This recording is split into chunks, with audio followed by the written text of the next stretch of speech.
Tahun lalu kita baru aja memperingati 500 tahun reformasi gereja oleh Martin Luther. Nah, tahun ini kita memperingati 50 tahun dibunuhnya Martin Luther King Jr. One day live in a nation where they will not be judged by the color of their skin, but by the content of their character. I have a dream today.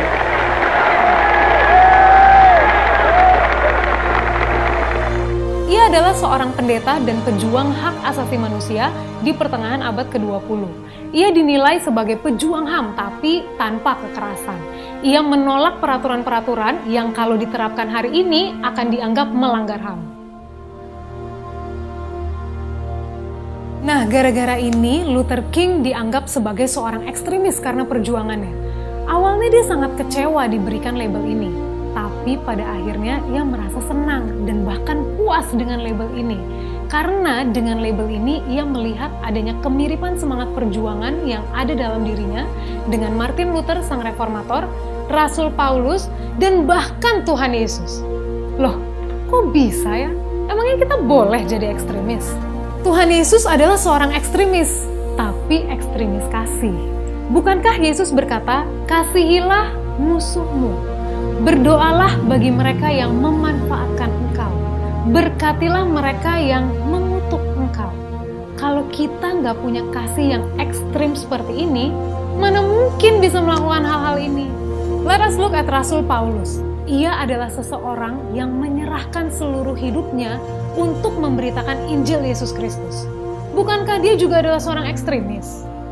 Begitu juga dengan Martin Luther. Saat di hadapan sidang gereja saat itu, ia tetap bertahan dengan ajarannya untuk kembali kepada Alkitab. Martin Luther berkata, "Here I stand, I can do no other, so help me God."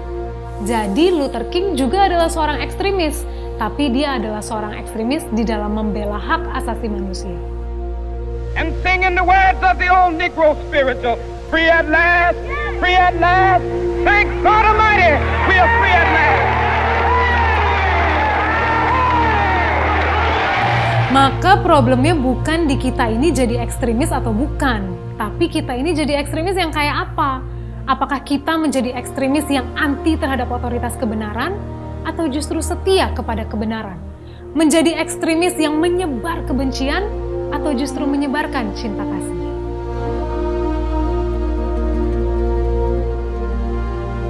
I just want to do God's will. But I want you to know tonight that we as a people will get to the promised land.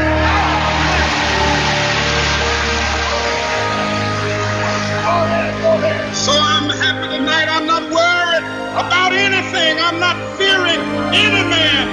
Mine eyes have seen the glory